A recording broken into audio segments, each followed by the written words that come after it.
إن الحمد لله نحمده ونستعينه ونستغفره ونستهديه ونعوذ بالله من شرور أنفسنا ومن سيئات أعمالنا من يهده الله فلا مضل له ومن يضلل فلن تجد له وليا مرشدا أشهد أن لا إله إلا الله وحده لا شريك له وأن محمدا عبده ورسوله لا نبي بعده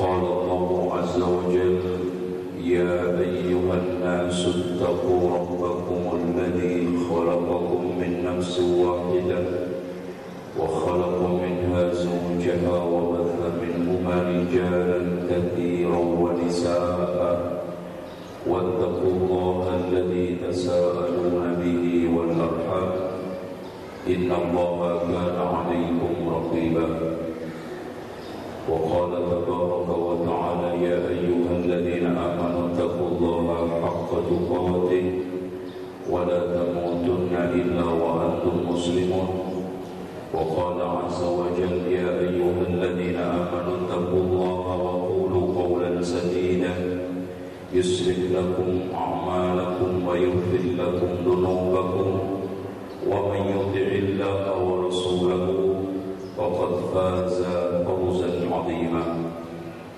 فإن خير الحديث كتاب الله وخير الهدي هدي محمد صلى الله عليه وسلم وشر الأمور محدثاتها وكل محدثة بدعة وكل بدعة ضلالة وكل ضلالة في النار أهلا ومرحبا بحضور طلاب العلم في هذا المسجد الكبير المبارك.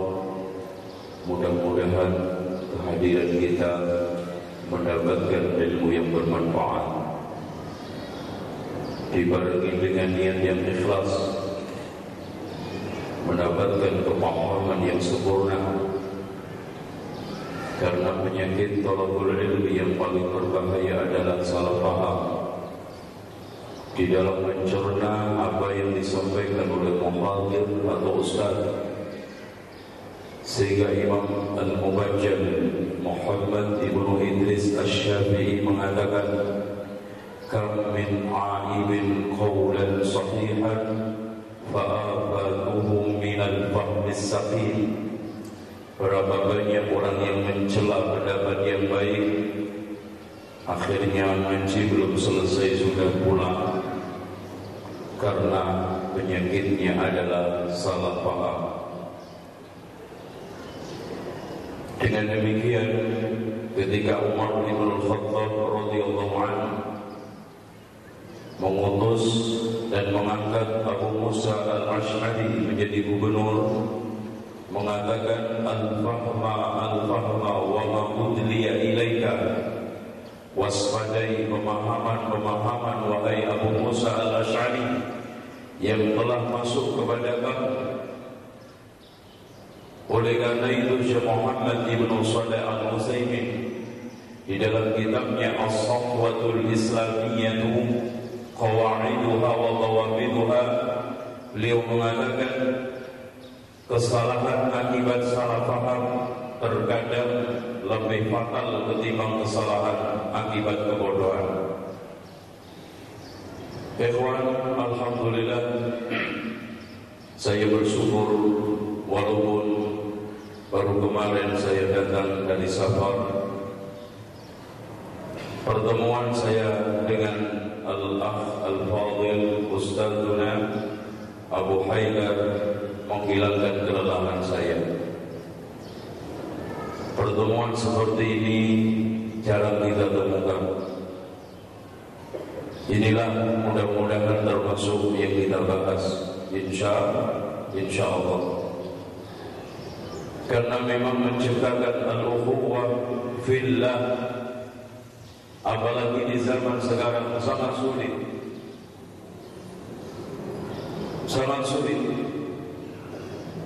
di mana zaman penuh dengan hasud, iri, dengki yang kadang-kadang dibumbui dengan agama bercampur aduk, sehingga seperti yang dikatakan oleh Allah Subhanahu wa taala, wa makhtalafu illa min ba'di ma bayyana lahu illa baghyan bainahum. Tidaklah mereka berselisih di dalam hal yang sudah dijelaskan, illa baghyan bainahum, melainkan ada unsur baghy. Al-Imam Ibnu Jarir At-Tabari di dalam kitab tafsirnya memberikan tafsiran yang dimaksud al-baghy adalah al-hasad wa hubbud dunya. Ikhwan, tidak ada satu ukhuwah al-imaniyah yang paling sempurna, tidak ada persaudaraan yang paling hakiki kecuali persaudaraannya Rasulullah dengan sahabatnya. Suatu persaudaraan yang telah mengukir keberhasilan, yang telah diberi titel oleh Allah, wadhkuru ni'matallah.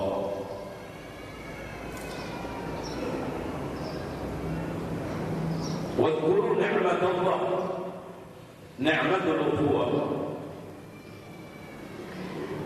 Sehingga diri sekalian dalam kondisi yang sangat prihatin pun barisan tetap utuh.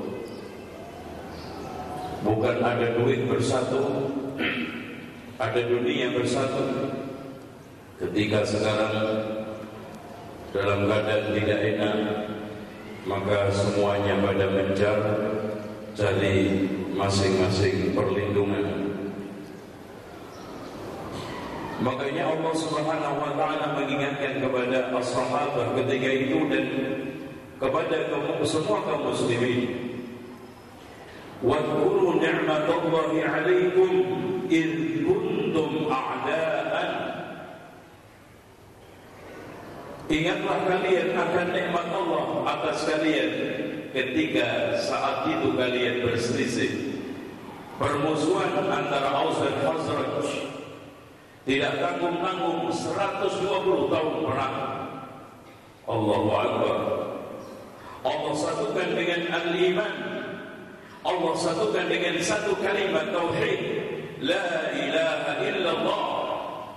Hati menjadi satu, perasaan menjadi satu, melebur dengan kalimat tauhid, la ilaha illallah Muhammadur Rasulullah.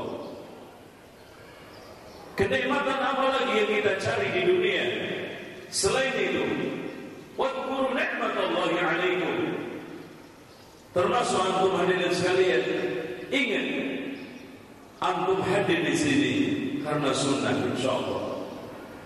Terpanggil untuk mencari sunnah, menghidupkan sunnah yang telah banyak dimatikan oleh manusia, yang telah dikatakan oleh Imam Al-Auza'i, lan yadhhabu ahlul Islam walakin yadhhabu ahlul sunnah hatta la yabqa fi qaryatin illa rajulun wahid.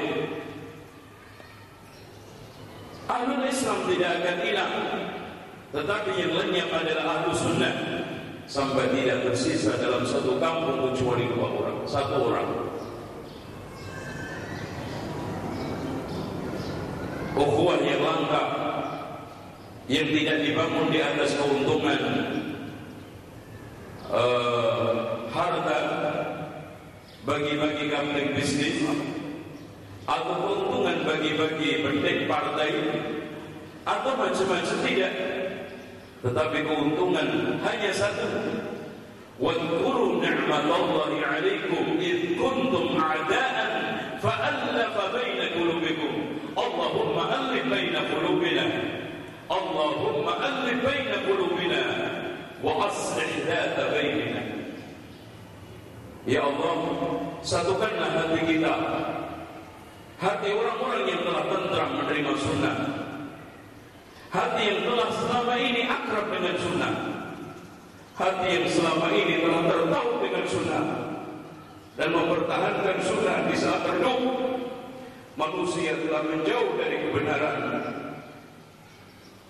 Allahumma aslih dzata bainina, Allahumma alli baina qulubina. Fa asbahtum bi ni'matihi ikhwana.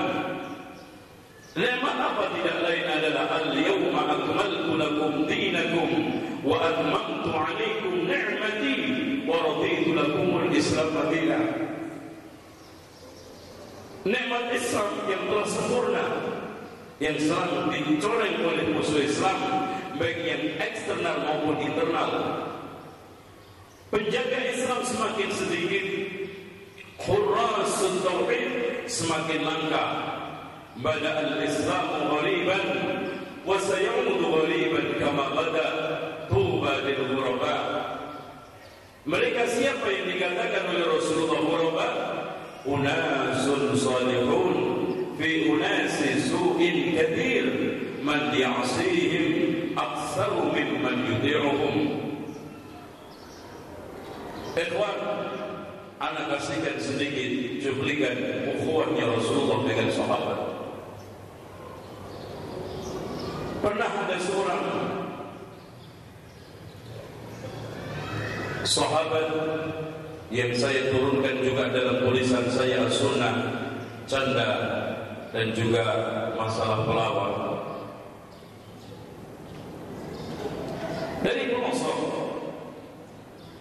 orangnya sangat sederhana, tampilannya tampilan orang dusun yang lendek dan kolot, tapi subhanallah, status sosial tidak membatasi dia bisa akrab dengan Rasulullah. Setiap dia datang ke Madinah untuk jualan barang-barang kampung, selalu membawa oleh-oleh untuk Rasulullah. Dan ketika dia pulang juga dibawain oleh-oleh oleh Rasulullah SAW. Pernah suatu ketika dia jualan, kemudian dirangkul oleh Rasulullah dari depan, dari belakang. Kemudian dia berontak, siapa yang rangkul saya? Lepaskan, lepaskan. Setelah dia tahu yang rangkul adalah Rasulullah, maka punggungnya diletakkan di dada Rasulullah. Setelah tahu bahwa yang rangkul adalah Rasulullah, yang menekan adalah Rasulullah, maka dia letakkan punggungnya di dada Rasulullah SAW yang mulia. Lalu setelah itu Rasul sambil bercanda, siapa yang mau beli budak ini? Walaupun dia bukan budak, tapi memang potongannya kayak budak. Katanya dia, ya Rasulullah, siapa yang mau beli budak jelek seperti saya? Apa kata Rasulullah SAW? Walakin indallahi lasta bikasidin. Dalam lafaz lain, walakin indallahi anta ghalin. Akan tetapi kamu di sisi Allah Subhanahu wa taala bukan barang yang murahan. Dalam lafaz lain, akan tetapi kamu di sisi Allah orang yang mahal. Canda Rasulullah. Kemudian hadirin sekalian, ada seorang badui lagi yang datang ke Rasulullah. Kemudian menanyakan kepada Rasulullah SAW, ya Rasulullah, mata sa'ah? Wahai Rasulullah, kapan kiamat? Ini pertanyaan yang sangat sensitif. Tidak semua sahabat menanyakan seperti itu dengan gampang. Setelah Rasulullah SAW mendengarkan pertanyaan dari seorang sahabat dari pelosok dusun, memang orang Badui, maka ditolerir. Maka Rasulullah SAW mengarahkan jawaban dengan jawaban yang sangat bagus. Mada a'adatta laha? Apa yang kamu siapkan? Lihat ya ikhwan, ukhuwah Islamiyah yang dibangun oleh Rasulullah selalu membicarakan tentang akhirat, selalu membicarakan tentang bekal untuk menuju akhirat, untuk bisa masuk surga. Itulah ukhuwah yang hakiki. Bukan ukhuwah yang dibicarakan kapan kamu beli motor Shogun, kapan kamu bisa beli Avanza, kapan kamu bisa beli rumah di 45. Tidak. Mada a'adatta laha? Akhirat yang dibicarakan. Karena memang orang yang sudah hatinya penuh dengan keimanan, ketakwaan, yang dibicarakan adalah akhirat. Persis yang dikatakan oleh Rasulullah SAW di dalam hadisnya yang mulia yang dikeluarkan oleh Imam Ibnu Qayyim di dalam kitab Zadul Ma'ad, dan beliau menghasankan, "Idza dakhala nurul qalba intasakha wa syaraha." Kalau sudah cahaya, maksudnya keimanan masuk ke dalam hati, maka hati jadi tenang dan dada jadi lapang. Wa ma alamatu dzalika ya Rasulullah? Apa tanda-tandanya itu wahai Rasulullah? Katanya Rasulullah, at-tajafi an daril huruf, mulai pelan-pelan meninggalkan rumah perkampungan yang penuh dengan penipuan yaitu dunia, dan menuju perkampungan akhirat, serta siap untuk menyambut kematian sebelum datang. Inna lillahi ibadan fudana tallaqud dunya wa khaful fitana. Sesungguhnya katanya Imam Asy-Syafi'i di dalam dewannya, dan juga diturunkan oleh Imam An-Nawawi di dalam kitab Muqaddimah Riyadhus Shalihinnya, Imam Asy-Syafi'i mengatakan, inna lillahi ibadan fudana. Allah memiliki hamba-hamba yang cerdas, menceraikan dunia, siap untuk menuju perkampungan akhirat. Ya ikhwan, kun fid dunya ka'annaka gharibun aw 'abiru sabil. Untuk menuju ke sana, carilah teman yang betul-betul lillah. Man ahabba lillah wa abghadha lillah wa a'ta lillah wa mana'a lillah faqad istakmala al-iman. Makanya Muhammad ibn al-Munkadir mengatakan, setelah saya renungkan, tidak ada tersisa kenikmatan di dunia ini kecuali tinggal 3. Yang pertama, salatul qiyamul lail.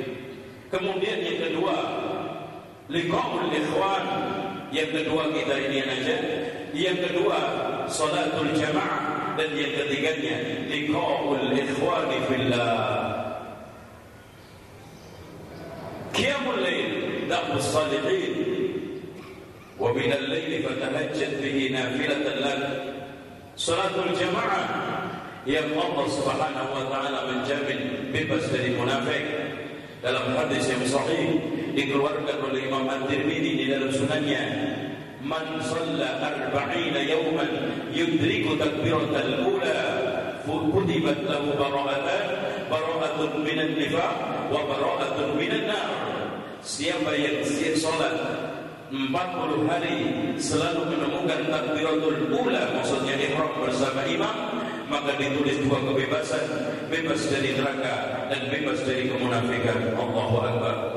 Apalagi salat subuh, man shalla subha fi jama'atin faka'annama qama al-laila kullah. Barang siapa yang salat subuh berjamaah, maka seperti salat semalam suntuk. Ya ikhwan, kita ketemu di situ sambil berzikir, berdoa, munajat, menghadap Allah, ketemu teman-teman fillah di dalam masjid.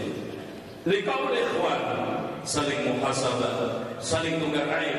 Makanya ada suatu hikmah, bukanlah teman sejati yang hanya pintar menunjukkan kebaikan, bahkan pintar teman yang sejati adalah teman yang bisa menunjukkan kesalahan temannya bahwa itu salah.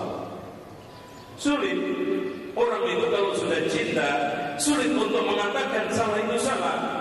Makanya ada satu syair yang mengatakan, wa 'ainur ridha 'an kulli 'aibin kalilatun wa 'ainus sukhti tubdil masawiya. Mata kesenangan selalu menjadikan semua baik, mata kebencian menjadikan sesuatu jelek semua. Tapi teman yang baik adalah teman yang bisa al-'adlu fil ridha wal ghadab. Makanya Rasul mengatakan di dalam hadis, yang hadis ini dihasankan oleh Imam Ibnu Taimiyah dan juga Syekh Al-Albani, thalathun munjiyat, ada 3 perkara yang menyelamatkan. Yang pertama adalah al-khasyatu fis sirri wal alaniyah, bisa bersikap takut di dalam keadaan sepi dan terang-terangan ramai. Yang keduanya al-'adlu fil ridha wal ghadab, bisa bersikap adil dalam keadaan senang dan benci. Dan yang ketiganya al-qasdu fil ghina wal faqri, bisa sederhana dalam keadaan kaya dan miskin. Maka ada satu doa, Masya Allah, doa yang sangat indah. Allahumma inni as'aluka min ilmikal ghaib wa qudratika 'alal khalq ahyini ma 'alimtal hayata khairun li wa tawaffani in kanatil wafatu khairun li. Allahumma inni as'aluka khasyata fil ghaibi wasyahada wa kalimatal haqqi fil ridha wal ghadab wa as'aluka kalimatal haqqi fil ridha wal ghadab. Ya ikhwan, sulit kalau antum sudah tertahu dan sayang-sayang sama orang, salah mengatakan salah. Makanya antum minta pakai doa ini. Doa ini sebetulnya panjang sekali. Was'aluka kalimatal haqqi fil ridha wal ghadab was'aluka qurrata 'ainin la tanqati wa baradal 'aishi ba'da al-maut wa ladatan wa baradal 'aini ba'da al-maut wa ladatan nadhar bi wajhi wal shawq ila liqa'i. Allahumma zayyinna bi zinatil iman waj'alna hudatan muhtadin. Allahumma inni as'aluka kalimatal haqqi fil ridha wal ghadab. Ya Allah, aku memohon kepadamu bisa keluar kalimat hak dalam keadaan senang dan bersyukur. Teguran teman, uang sekeras apapun, obat. Kalau antum sekarang mencari saudara yang tidak pernah memaki antum, tidak pernah menyalahkan nama antum gak dapat teman. Cuma satu mungkin temannya, orang hutan, nggak pernah bisa maki dia, paling juga ngoceh. Oleh karena itu, ikhwan, al-ukhuwah fillah harus dibangun di atas pertama, man ahabba lillah ikhlas, wa abghadha bisa membenci lillah. Apa kata Ibnu Taimiyah? Mencintai karena Allah artinya walaupun Anda diberi kebaikan yang sangat banyak, tetapi cinta Anda tidak akan bertambah kecuali hanya karena Allah. Wa abghadha lillah, benci karena Allah juga sama. Kebencian itu tidak meledak-ledak karena disakiti secara pribadi. Sulit enggak? Sulit. Makanya kita selalu memohon. Dan ikhwan, saya setiap menjelang tidur selalu mengingat teman-teman, doa. Kalau nggak bisa saya ingat namanya, saya sebutkan secara seluruh. Ya Allah, ampunilah dia, tunjukkanlah mereka, kokohkan dia dalam berdakwah, dan berilah kesabaran atas semua ujian, berilah balasan atas dakwahnya. Dan itu hanya yang saya bisa, tidak bisa memberi yang lain. Kalau saya miliarder, mungkin saya kirimin mobil satu-satu. Itu yang hanya saya bisa berikan. Dan antum juga begitu. Ya wa kulluna nahtaju ila du'a. Semua kita butuh dakwah, doa ya ikhwan. La yastaghni ahadun an du'a ikhwanihi, terutama bi dhahril ghaib. Rasulullah SAW mengatakan, "Ma min bi'in muslimin yad'u li akhihi bi dhahril ghaib illa ja'ala Allahu lahu malakan 'ala ra'sihi." Atau di dalam lafaz yang persis, ma min ri'in muslimin yad'u li akhihi bi dhahril ghaib illa wa lahu malakun ala ra'si malakun muwakkal kullama da'a li akhihi qala amin wa laka bimithlihi. Tidaklah ada seorang muslim berdoakan untuk saudaranya di kejauhan. Antum di Jakarta, teman antum di Surabaya, malaikat di kepalanya diserahkan Allah seluruh malaikat yang setiap dia berdoa, malaikat itu selalu mengatakan amin, kamu mendapatkan sepadan dengannya. Wallahi ya ikhwan, kalau yang antum doakan 100 orang, dapat berapa? 100. Kalau yang antum doakan 200, dapat berapa? 200. Kalau yang antum doakan sekarang, al-ikhwanu ala sunnah, al-ikhwanu salafiyin, yang telah menegakkan, mungkin mereka sekarang dirundung berbagai macam ujian, didiskriminasi dalam satu tempat, dengan doa antum akan terkeluar dari orang bahaya. Minimal doa. Ud'u ya ikhwan li akhikum bi dhahril ghaib untuk saudara antum di kejauhan, insyaallah akan dikabulkan oleh Allah. Ikhwan, semua nanti orang di akhirat menyesali persaudaraan selain Islam, menyesali persaudaraan selain karena Allah. Antum lihat dalam surat Al-Furqan ayat 27-29. Wa yawma ya'uddu adh-dhalimu 'ala yadayhi yaqulu ya laitani ittakhadtu ma'ar rasuli sabila. Nanti orang yang zalim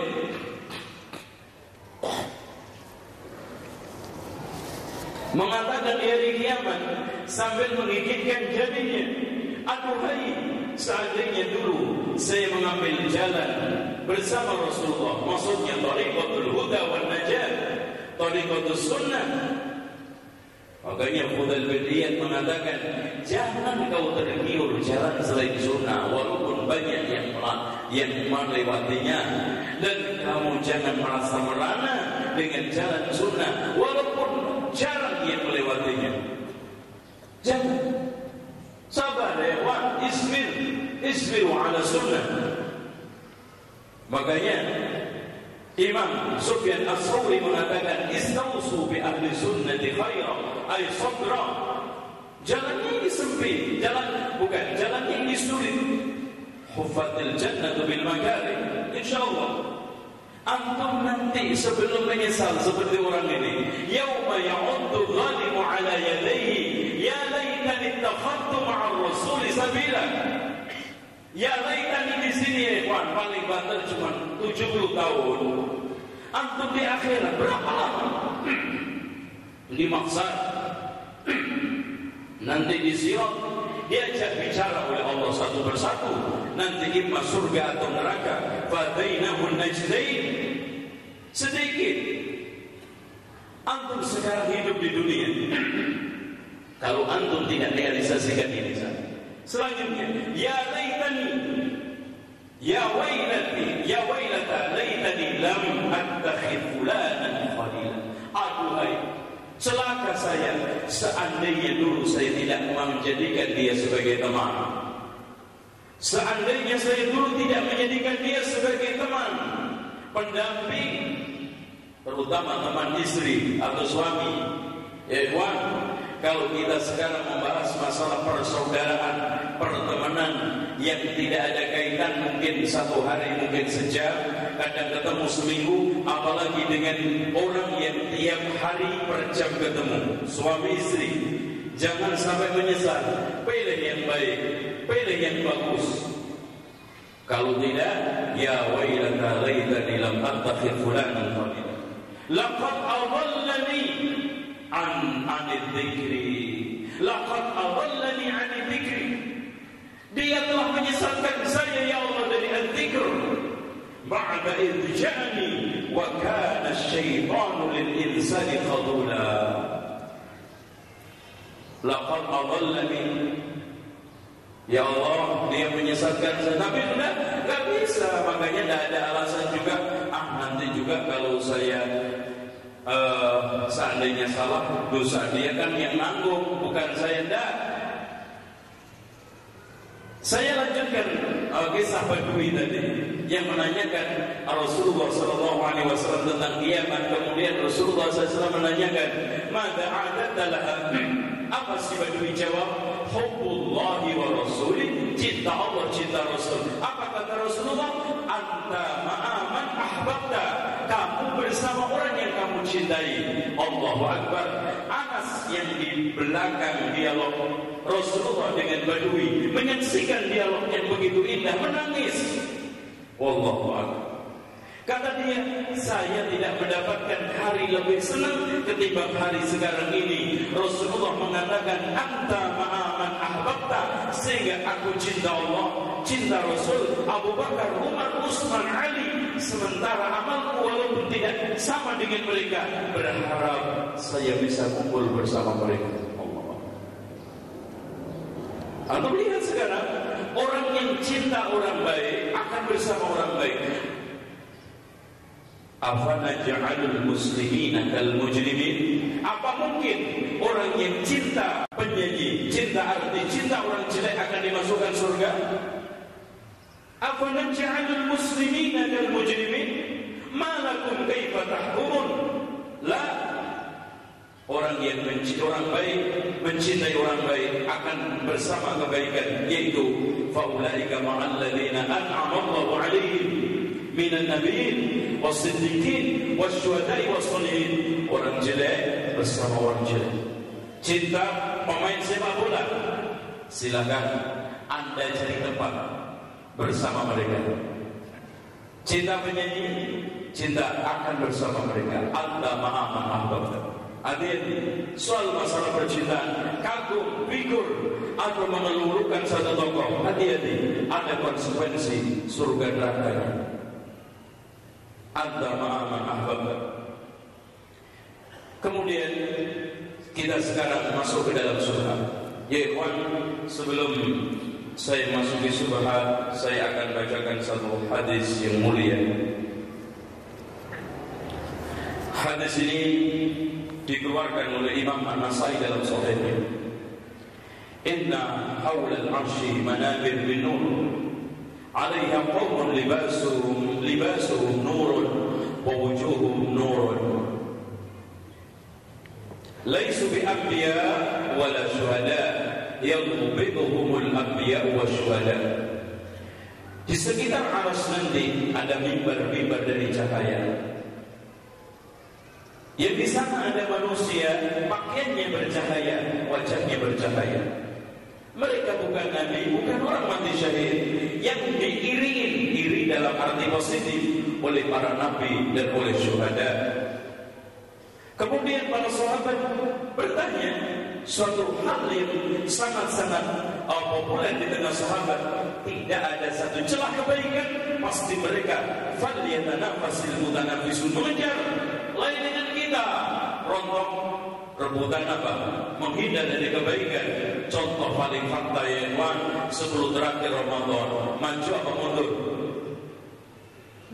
Paling lari. Lah mereka tanya, ya Rasulullah, sifat lana, sifatin siapa mereka ya Rasulullah? Al-mutahabbuna fillah, orang yang saling bercinta karena Allah. Wal mutajalisuna fillah, nongkrong-nongkrong membahas masalah fillah. Wal mutazajiruna, dan saling berziarah fillah. Lalu cerita seorang malaikat yang ingat seorang yang ingin kunjung ke tempat temannya. Kemudian menjelma manusia menanyakan, mau kemana wahai di sana? Saya mau menziarahi teman saya. Apa ada bisnis yang mau kembangkan? Tidak. Apa ada keperluan dunia yang mau kamu dapat? Tidak. Atau ada keperluan lain yang kamu inginkan dari dunia? Tidak. Hanya karena Allah. Langsung mengatakan, wahai di sana, ketahuilah sesungguhnya aku adalah utusan Allah dan ingin disuruh mengkabarkan sesungguhnya Allah mencintai kamu. Inilah ukhuwah fillah. Sekarang ikhwan, enggak punya ukhuwah asabiyah. Subhan yang paling pertama, ukhuwah asabiyah. Man qatala li asabiyatin mata mitatan jahiliyah. Siapa yang berbunuh-bunuh dan karena asabiyah mati jahiliyah, membela kelompok, bendera, partai, hizb dan yang lainnya, mati sia-sia. Subhanallah, dalam sedang keadaan kampanye jatuh dari truk, mati sia-sia.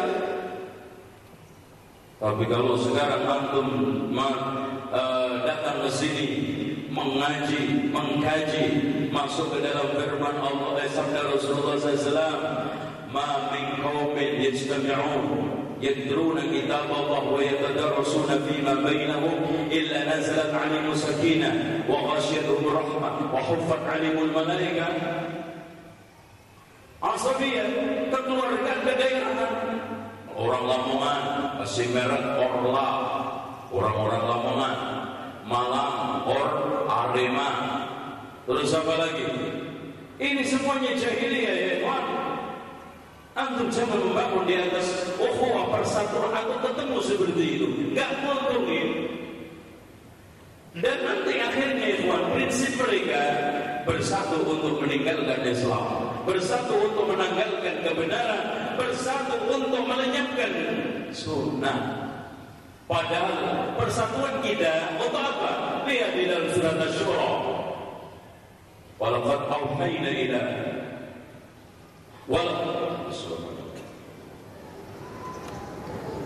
surat Asy-Syura. Walaqad wassayna bihi Nuhan شرع لكم من الدين ما وصى به نوحا والذي أوحينا إليك وما وصى به إبراهيم وموسى وعيسى أن أقيموا الدين ولا تتفرقوا. Iqamatul din, untuk bersatu, wa'tasimu bihablillah, bukan untuk segala menolak Islam. Gara-gara satu persatuan itu ditanggalkan Islam, ditanggalkan sunnah. Ketika dikatakan mas yang benar ini, wah ini bertentangan dengan ADART organisasi saya, ini bertentangan dengan ADART ormas saya. Allah ya ikhwan, akhirnya ADART organisasi menjadi kitab suci ketiga setelah Quran hadis. Tidak manfaat. Syara'a lakum min ad-din ma wassa bihi Nuhan والذي أوحينا إليك محمد وما وصى به إبراهيم وموسى وعيسى أن أقيموا الدين ولا تتفرقوا فيه أي في قبول الحق في قبول الدين. Maka persatuan mana saja yang mengangkat, menjunjung tinggi agama, maka itulah persatuan kaki walaupun orangnya sedikit. Dan persatuan mana saja ya ikhwan, kalau untuk menanggalkan kebenaran, menanggalkan sunnah dengan alasan apapun, entah itu fikir wakil macam-macam dalam rangka untuk mendekati masyarakat, maka ketahuilah itu persatuan jahiliyah. Disebutkan oleh Syekh Muhammad Ibn Abdul Wahab di dalam kitab Masailul Jahiliyah, persatuan jahiliyah itu persis seperti ukhuwah tukang judi. Antum lihat, rapi kan?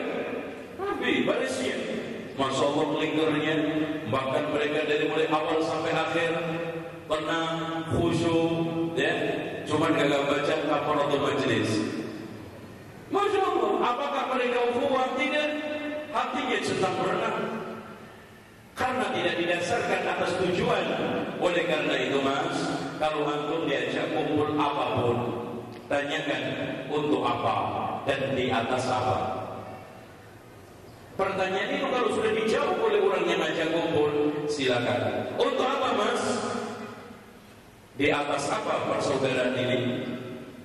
Kalau sudah dijawab, insya Allah jawabannya benar, kesananya benar insya Allah. Tapi kalau jawabannya salah, kita tanya untuk apa? Mas, ini kan perlu anggota majelis syuro. Wah, majelis syuro apa ini? Wah, kalau gitu enggak deh. Di atas apa? Udahlah, kita ini kan perlu mengakrabkan kaum muslimin yang pecah belah ini. Yang penting bersatu dan jangan bahas masalah-masalah khilafiyah. Nanti akan memecah belah. Umat ini harus kompak menghadapi Yahudi mas. Tolong dijawabkan. Kalau urusan menghadapi Yahudi, insya Allah asal muslim, biarpun tukang judi, insya Allah siap. Biarpun peminum pemabuk, giliran punya musuh bersama, walan tardu angkal Yahudu, insya Allah. Bukan itu. Bagaimana kita sekarang memusuhi musuh Allah, sementara diri kita masih musuhnya Allah? Bagaimana kita mengajak takbir, menggema di lapangan, Allahu Akbar, Allahu Akbar. Di sini dikasih apa? Oh itu. Ikat, takbir menggema. Sementara ya ikhwan, jenggotnya dicukur, celana isbal, berangkat merokok. Ada lagi yang bawa kir untuk kedot supaya gak mempan dibacok. Ada yang masih tahlilan. Bagaimana anda sekarang ingin melawan musuh Allah dan Rasulnya anda sendiri? Di dalam diri anda perlu dimusuhi. Mari kita lawan musuh, termasuk saya sendiri. Tujuh. Dan ini kenyataan. Sulit ya untuk sekarang ini. Ukhuwah tanpa dibumbui asabiyah, ukhuwah tanpa dibumbui dengan jahiliyah, ukhuwah tanpa dibumbui dengan macam-macam embel-embel yang tujuannya di sana minimal mendistorsi, mengeliminir agama. Kompromi dikit ya. Kalau sekarang masyarakat ini perlu didekati, udahlah, ini bapak copot cadar aja dulu. Masnya nggak perlu ngatur, jangan ngatur lah. Itu nanti dianggap aneh. Ya biasa aja dulu. Ya untuk apa? Untuk mendekati mereka. Untuk kalau kita tanya, kita akan tarik ke Islam. Toh akhirnya nanti, akhirnya iman dua, dia dapat hidayah, akan seperti kita. Lebih baik sekarang kita tunjukkan. Atau tidak dapat hidayah, Allah ya ikhwan, innaka la tahdi man ahbabta. Pengalaman berbicara, anak dulu dari NU. Akrabnya orang NU, Masya Allah, dikenduri sama tahlilan. Maka kita tunjukkan pelan-pelan kita begitu. Kita aja, udah deh, gue ikut tahlilan, pokoknya gue menang.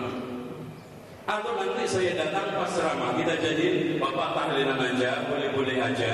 Tapi nanti saya gak ikut, insya Allah Anda kasih waktu untuk ceramah. Nanti saya datang pas ceramah. Setelah kita katakan bahwa tahlilan itu adalah bid'ah, langsung, wah ini jangan dipakai. Ini udah ketularan Wahabi. Ini orang sudah cacat. Kita keluarin aja dari NU. Nggak akan bisa. Betul, dakwah harus lembut. Pendekatan ada. Memang Rasulullah SAW mengatakan, Inna rifqa la yakunu fi syai'in ila zana, wa ma yunza'u min syai'in ila syad. Sesungguhnya kelemah lembutan tidaklah ada dalam sesuatu kecuali menghiasinya, tetapi tidak ditarik dari sesuatu kecuali menjatuhkan, merusaknya. Dan Allah juga berfirman, walau kunta faddan ghalidhal qalbi lan faddu min hawlik. Kalau seandainya kalian bersikap kasar, maka mereka akan lari. Tapi bukan berarti lembut tidak pernah menyampaikan kebenaran. Lembut tidak pernah bisa mengatakan yang hak, yang bid'ah. Tidak. Bukan itu ya, Pak. Rasulullah dimusuhin seluruh Mekah, pamannya semuanya. Bahkan ketika itu tidak ada tempat untuk dia itu mengadu setelah wafatnya Abu Thalib, sampai dia harus hijrah. Apakah Rasulullah dikatakan memecah belah umat? Apakah Rasulullah SAW tidak menciptakan kondisi sejuk dan kondusif di Mekah? Tidak. La ilaha illallah pertimbangan utama. Kalimat tauhid pertimbangan utama. Asy-syari'ah pertimbangan utama.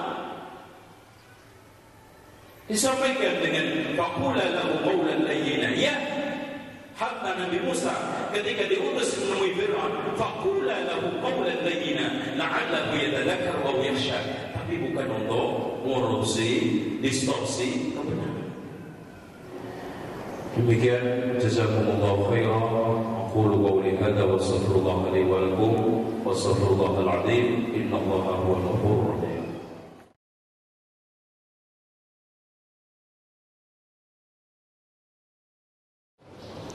Bismillahirrahmanirrahim. Assalamualaikum warahmatullahi wabarakatuh. Innal hamdalillah nahmaduhu wa nasta'inuhu wa nastaghfiruh wa na'udzu billahi min shururi anfusina wa sayyiati a'malina. Man yahdihillahu fala mudilla lahu wa man yudlil fala hadiya lahu. وأشهد أن لا إله إلا الله وحده لا شريك له وأشهد أن محمدا عبده ورسوله يا أيها الذين آمنوا اتقوا الله حق تقاته ولا تموتن إلا وأنتم مسلمون وبعد فإن أصدق الحديث كتاب الله وخير الهدي هدي محمد صلى الله عليه وآله وسلم وشر الأمور محدثاتها وكل محدثة بدعة وكل بدعة ضلالة وكل ضلالة في النار. Ikhwati fillah, a'azakumullah. Alhamdulillah, pagi hari ini sedikit agak siang kita bisa berjumpa di tempat ini untuk membahas sesuatu yang hampir-hampir hilang di antara kita. Kalau toh ada, kadarnya sudah amat sangat tipis sekali. yaitu ukhuwah Islamiyah. Nah, hak-hak ukhuwah itu amat sangat banyak, dan ada sebagian di antara yang hukumnya wajib, ada yang sunnah.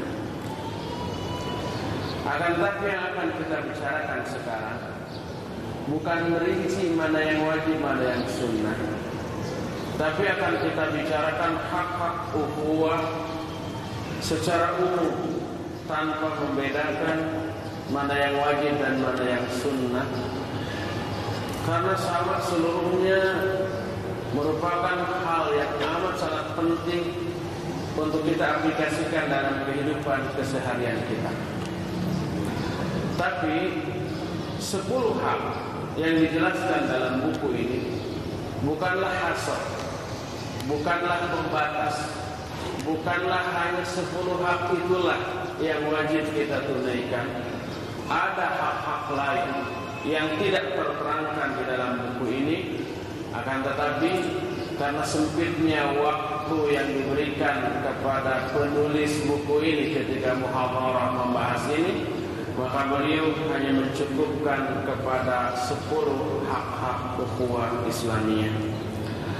Padahal banyak hak-hak lain selain tersebut. Hak-hak ukhuwah Islamiyah yang akan kita jelaskan ini ditekankan oleh Al-Quran dan As-Sunnah. Oleh karena itu, memelihara dan mengaplikasikan ke-10 hak ini adalah sesuatu yang bernilai ibadah, dan melalaikannya berarti melalaikan ibadah. Karena ibadah itu hakikatnya seperti yang didefinisikan oleh Syekhul Islam Ibnu Taimiyah dalam kitab Al-Ubudiyah. Beliau menyatakan al-ibadatu ismun jami'un likulli ma yuhibbuhu Allah wa yardah minal aqwali wal af'al adh-dhahirati wal batinah. Kata Syekhul Islam, ibadah adalah suatu ungkapan yang mencakup segala sesuatu yang diridhoi dan dicintai oleh Allah, baik berupa ucapan ataupun perbuatan, lahir ataupun batin. Pokoknya apapun bentuknya, kalau amalan itu mengundang ridho dan kecintaan Allah kepada pelakunya, baik amalan itu ucapan ataupun amalan anggota badan, baik yang zahir yang terlihat ataupun yang tidak nampak, hanya amalan-amalan hati yang tidak terlihat oleh orang, selama semua itu mengundang keridhaan dan kecintaan Allah, maka itulah ibadah. Kita berdoa di dalam hati bagi kebaikan saudara kita, ya Allah berikan petunjuk kepada si fulan. Orang tidak tahu, tapi doa itu mengundang keridhaan dan kecintaan Allah, maka itu adalah ibadah. Kita bertemu dengan sesama saudara kita, kemudian kita berikan senyum termanis yang kita miliki kepadanya.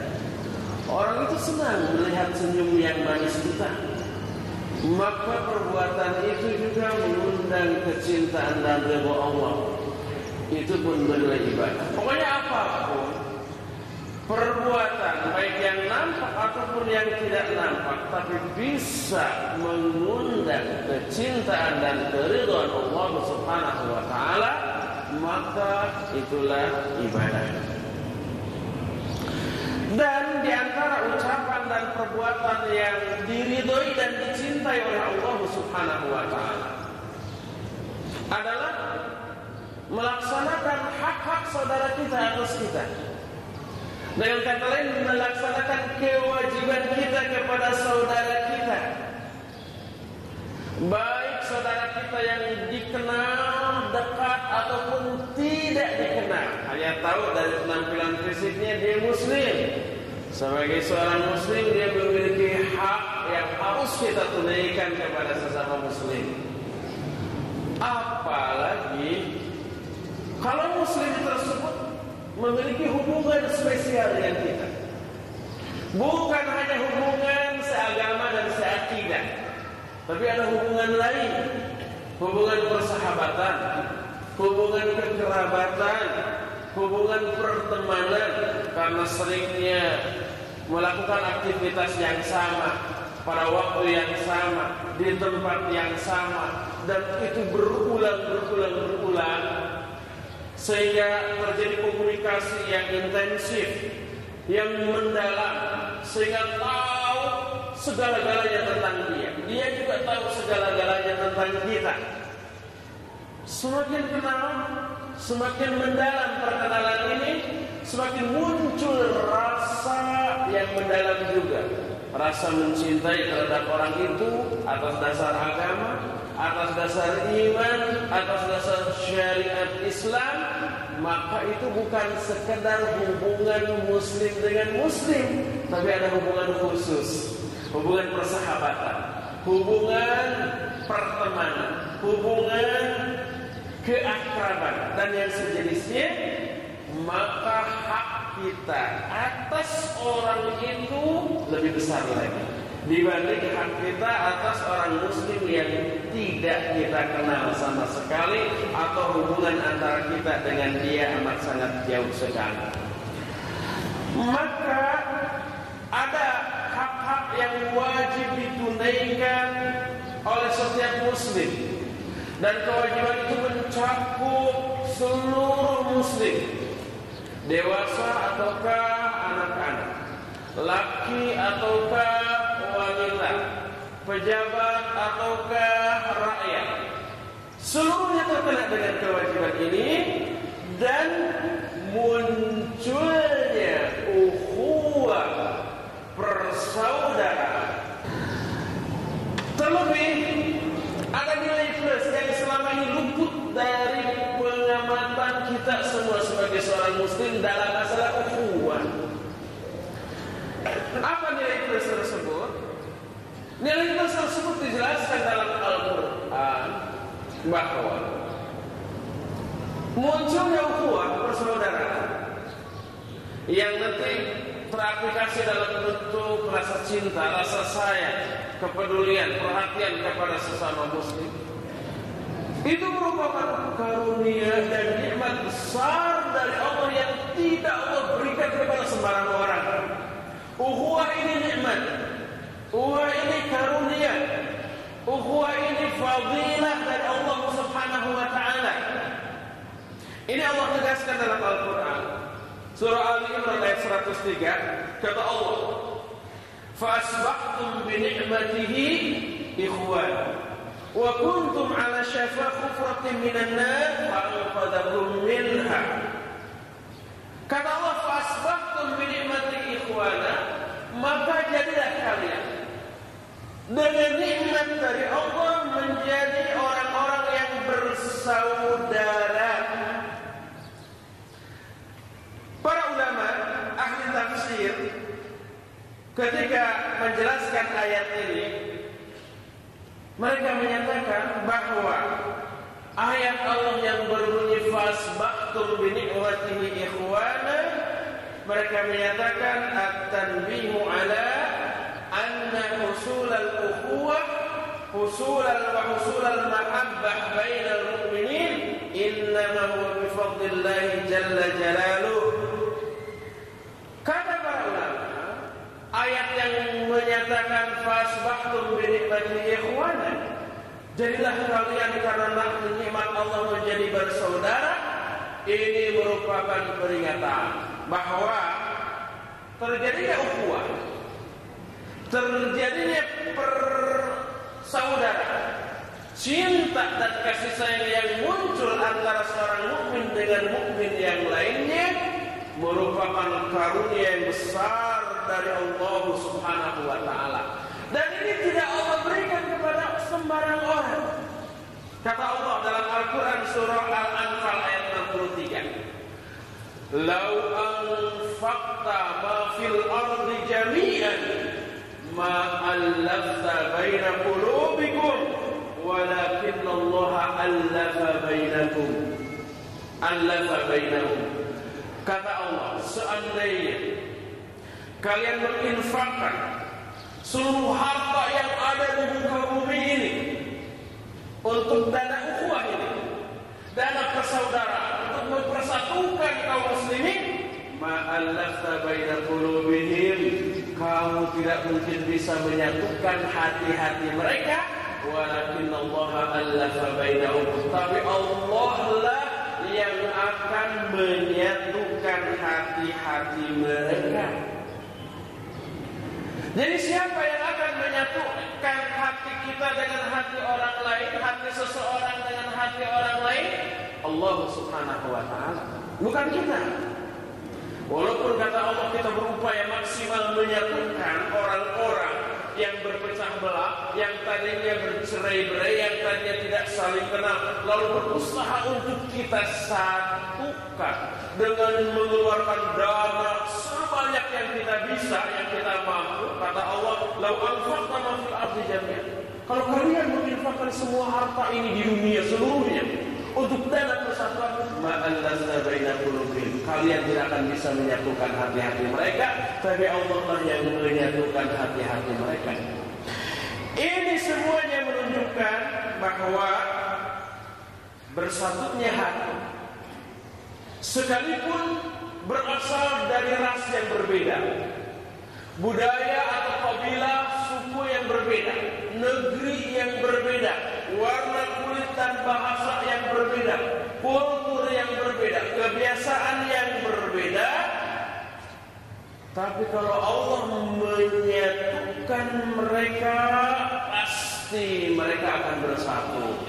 Sebaliknya, kalau Allah tidak menyatukan mereka, walaupun kita berupaya menyatukan mereka, kita tidak akan bisa membuat mereka jadi bersatu. Karena Allah Subhanahu wa ta'ala lah yang menyatukan mereka. Ini menunjukkan persatuan, ukhuwah, persaudaraan, persahabatan, cinta dan kasih sayang yang terjadi antara seorang muslim dengan muslim yang lainnya. Itu merupakan pemberian Allah, karunia Allah, nikmat Allah Subhanahu wa ta'ala yang tidak Allah berikan kepada sembarang manusia. Siapapun yang sudah merasa terjalin ukhuwah antara dirinya dengan orang lain, sadari bahwa itu karunia Allah yang amat sangat mahal. Dengan karunia seperti itulah kita layak berbangga. Dan ini dinyatakan oleh Allah dalam Al-Quran. Dalam surah Yunus ayat 58, Allah menyatakan, "Qul bifadlillahi wa birahmatihi fabidzalika falyafrahu huwa khairum mimma yajma'un." Katakan oleh Muhammad, karena karunia Allah dan karena rahmatnya, karena itulah silakan kalian berbangga-bangga, karena hal itu lebih baik dari harta yang mereka kumpulkan. Mungkin timbul pertanyaan, bukankah ada penjelasan dari Amirul Mukminin Umar bin Khattab radhiyallahu anhu yang menyatakan bahwa ayat ini yang dimaksud karunia dan rahmat Allah yang menjadi penyebab kita harus berbangga, itu maknanya adalah Al-Quran. Qul bifadlillah wa birahmatihi fabidzalika falyafrah.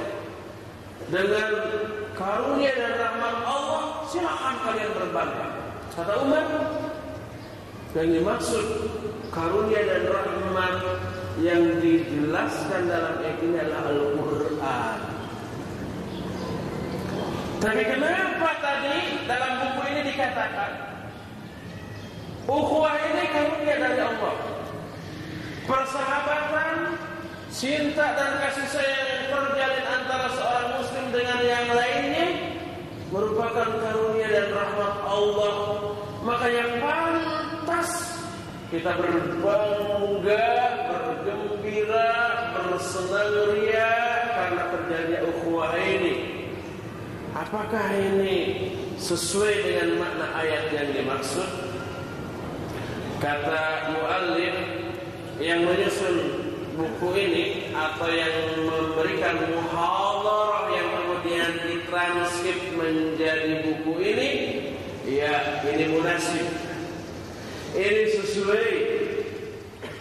Kita wajib berbangga dengan ukhuwah yang terjalin antara kita, dan ini tidak bertentangan dengan penjelasan Umar bin Khattab yang menyatakan bahwa karunia dan rahmat Allah yang membuat kita wajib berbangga itu adalah Al-Quran.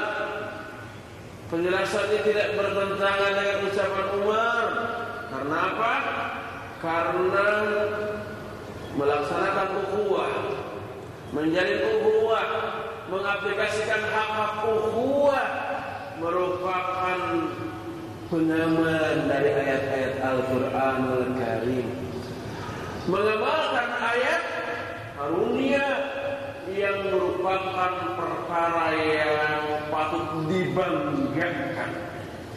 Melaksanakan hak ukhuwah berarti melaksanakan Al-Quran dan As-Sunnah, dan melaksanakan Quran Sunnah perkara yang pantas membuat kita bangga dan diperintahkan oleh Allah untuk berbangga dengan hal itu. Allah menyatakan fabidzalika falyafrahu. Dengan hal tersebut, dengan Al-Quran As-Sunnah yang dilaksanakan tersebut, silakan kalian berbangga-bangga. Karena apa? Karena Allah menyatakan khairun mimma yajma'un. Itu lebih baik daripada harta yang dikumpulkan oleh manusia. Umar mengatakan demikian ketika suatu saat terkumpul sedekah di sebuah tanah lapang berupa unta-unta yang amat sangat banyak. Itu baitul mal untuk disedekahkan, untuk dibagikan kepada kaum muslim. Umar keluar dengan salah seorang pembantunya. Ketika pembantunya melihat harta sedekah yang bertumpuk itu begitu banyak, begitu tak terhitung, dan akan dibagikan kepada kaum muslimin, si pembantunya ini menyatakan, hadza fadlullahi wa rahmatuhu ya Amirul Mukminin. Ini adalah karunia dan rahmat Allah wahai Amirul Mukminin, kata pembantunya. Mendengar itu Umar bin Khattab radhiyallahu anhu jawab, kadzabta, walakin fadlullahi wa rahmatuhu al-Qur'an. Qul bi fadlillahi wa bi rahmatihi fabidzalika falyafrahu huwa khairu mimma yajma'un. Kata pembantunya, wahai Amirul Mukminin, ini adalah karunia dan rahmat Allah.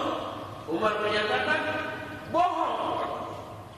Tapi karunia dan rahmat Allah itu adalah Al-Quran. Allah berfirman, dengan karunia dan rahmat Allah silakan kalian berbangga, karena ini lebih baik daripada apa saja yang dikumpulkan oleh manusia. Itu kata Umar.